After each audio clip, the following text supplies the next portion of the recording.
This is Tim O'Brien from Seattle. It's November 2nd, 2025. And now for today's news. Our first story is in security. A group of researchers published a paper called Hyzen Trojans. They are not there until they are triggered. And this was published by Mavurapu, Sean, Guo, Arias, and Sullivan. It's available on arXiv. What these researchers uncovered were called Hyzen Trojans. It's a new attack class that exploits vulnerabilities in electronic design automation tools, EDA tools, rather than targeting hardware directly. This study found that 83% of the analyzed EDA tools contain exploitable bugs, including buffer overflows, command injections, and memory corruption in synthesis engines. In their research, they demonstrated this attack on commercial tools and open source tools alike. And to be clear, this is an active research project with proof of concept exploits. But there's no confirmed in-the-wild attack yet. But one can imagine that if they found this vulnerability, it has likely been used before. This flips hardware security on its head. Instead of hiding malicious circuits and chips, attackers will compromise the tools that design the chips themselves. It's like poisoning the blueprints rather than the building. And since there's no malicious hardware to detect, traditional security checks will be blind. With 83% of tools vulnerable, okay, so my assumption is many people listening to this are not hardware designers. I happen to go to school for it, but I don't do it anymore. It's been 20 years. So I'm going to try to explain a little bit about all these acronyms. First, EDA tools. When you design a chip or a circuit, you're essentially writing a language, and that language is usually VHDL or Verilog, and that stands for VHSIC, Hardware Description Language, which is an acronym within an acronym. VHSIC stands for Very High Speed Integrated Circuit. So think of this as a language that you write, and it describes hardware behavior and structure. What are the inputs and outputs for the gates that you're designing? EDA tools then compile that HDL, that hardware description language, into register transfer level or gate level netlists. Again, I'm not going to describe what that means, but ultimately what they do is they compile it into a file that's called GDS2, or the Graphic Design System 2, and that's the final layout file that a chip design team sends to the foundry at tapeout.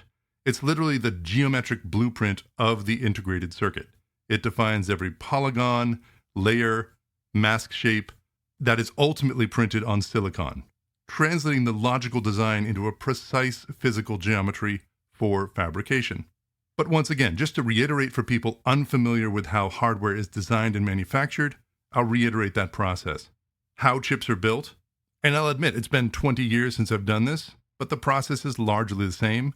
There's a language that describes your circuit. It's called HDL, VHDL. That's compiled to register transfer level. You then turn that into some sort of layout file, in this case a GDS2 file. For a deeper dive, these researchers probed multiple commercial and open source EDA components across synthesis, simulation, and place and route. 83% of the tools analyzed had exploitable bugs, buffer overflows, command injection, and possible outcomes is arbitrary code execution on the build host, silent netlist edits that survive sign-off, insertion of backdoors, triggered logic, cryptographic weakening. If you want more information or if you want to read this paper, there are links in the show notes. Today's programming language story is about Haskell. Haskell is now available on browsers through WebAssembly. The Glasgow Haskell Compiler, the GHC, one of the most sophisticated functional programming language compilers on the market, is now running entirely in web browsers using WebAssembly. Developers can write, compile, and run Haskell code directly in the browser without installing anything locally. This represents a major milestone for functional programming accessibility, bringing advanced type systems and lazy evaluation to the web platform. So really, this is less a Haskell story than it is a WebAssembly story. And I want to explain what WebAssembly is, because it's one of those topics that's coming up more and more. And in my own experience, I've seen a lot of technical people just nod and say, oh yeah, I know WebAssembly, when in reality, they don't fully understand what it is. So I'm going to explain it for their benefit. Wasm, or WebAssembly, is a low-level, sandboxed bytecode that lets code written in languages like C, C++, Rust, and now Haskell run in the browser at near native speeds.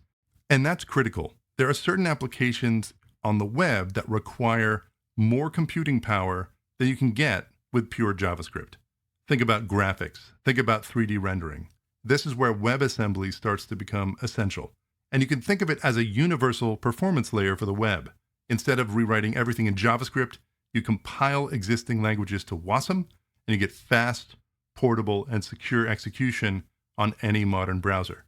It powers things like video editors, CAD, emulators, and now a full Haskell toolchain, no installs and no plugins. WebAssembly isn't really assembly language. Don't think about this like what you saw in the 1980s.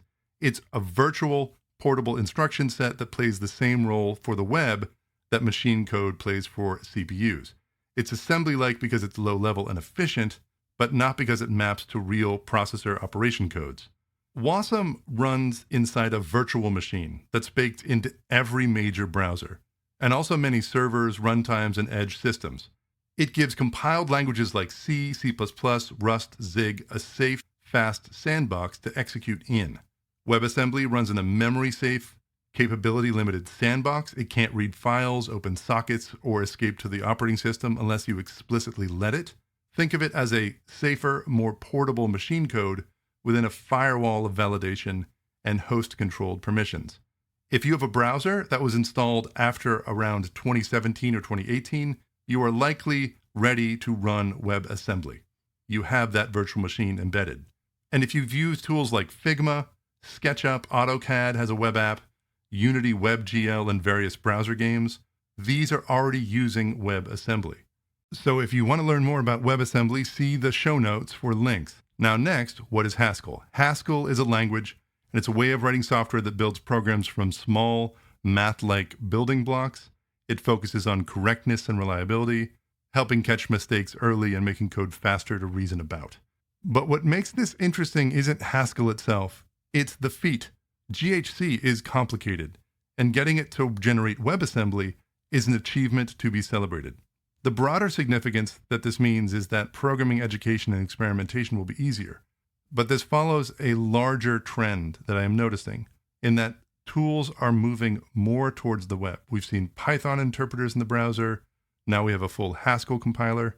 I still would recommend that most programmers focusing on the web should know JavaScript, should know Node.js. But I also think that WebAssembly is playing a huge role in making the browser more polyglot or multi-language.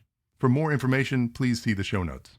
Today's Weird Bucket story is about dark energy. Is dark energy getting weaker? New evidence strengthens the case. And this is from the Dark Energy Spectroscopic Instrument Collaboration at Lawrence Berkeley National Laboratory. DESI, a massive spectrograph on the Mael telescope at Kitt Peak, Arizona, mapped 15 million galaxies across 11 billion years of cosmic history. The data that they gathered shows a 4.2 sigma deviation from the standard model. This suggests that dark energy strength may be decreasing over time. But it also lines up with independent evidence from the Union 3 supernova catalog, 2,087 type 1a supernovas, and it supports this finding. Why this is interesting. This measurement, this 4.2 sigma deviation, could overturn one of physics' most fundamental assumptions and completely change how the universe ends. Instead of eternal expansion into cold darkness, we might get something entirely different, the Big Crunch. Now here's the bombshell. For 25 years, we believed in something called the lambda CDM model. The lambda represents Einstein's cosmological constant, basically a number that says dark energy has always been the same strength and will always be. It's like having a constant force pushing the universe apart. Under this model, the universe expands faster and faster forever, eventually reaching heat death. All the stars burn out, black holes evaporate, and everything becomes a cold, empty void. But DESI's data suggests that dark energy might have an equation of state that's changing over time. This means that the repulsive force of dark energy could be weakening. So let me emphasize the significance of that 4.2 sigma deviation. In science, sigma measures how unlikely something is to be a fluke. A 4.2 sigma result means that there's only about a 1 in 40,000 chance that this is random noise. Scientists usually demand 5 sigma, 1 in 3.5 million, to claim a discovery, but 4.2 is strong enough that everyone's paying attention. What's deviating, the expansion rate of the universe at different times. And remember, when we look up at space, we're looking back in time. Those expansion rates over time don't match what the lambda CDM predicts. Galaxies 8 billion years ago were moving apart differently than the model says they should have been. And here's what makes this rock solid. It's not just DESI saying this. The Union 3 supernova catalog found the same thing using a completely different model. Union 3 is the largest compilation ever of type 1a supernova. 1a supernova are exploding white dwarf stars that always blow up with the same brightness, making them the, quote, standard candle for measuring cosmic distances. By tracking 2,087 of these explosions across 7 billion years, they can independently measure how fast the universe was expanding at different times. So while DESI is taking spectrographs of galaxies, Union 3 is looking at stellar explosions or standard candles. 2 different experiments, 2 different measurements, 2 different teams, same results. Dark energy appears to be weakening. So again, just to reiterate, if dark energy keeps weakening, the expansion could slow down and eventually stop. That should be front page everywhere. We're literally talking about whether the universe ends in ice or fire, or maybe doesn't end at all. We have enough time to figure out what to do, though. If it's heat death, it's going to be a Google years from now that's 10 to the 100. And if it's the big crunch, we might be looking at something around 100 to 140 billion years from now. That's today's news. And there's a little bit more. The FCC plans to rescind a Biden-era ruling requiring ISPs to secure their networks. Despite recent SALT typhoon attacks on major telecom providers, we're moving to a voluntary commitment model. Ubuntu 26.04 will adopt Rust-based implementations of core Linux utilities, replacing decades-old new core utils with memory-safe alternatives, including ls, cp, mv, and the sudo command. An MIT physicist developed a revolutionary technique that uses an atom's own electrons as probes to peek inside the nucleus. This potentially helps scientists detect violations of fundamental symmetries that could explain why our universe has almost no antimatter. That last story is a candidate for tomorrow's Weird Bucket. So that's the technology news for November 2nd, 2025. I hope you have a good Sunday and get ready for the week.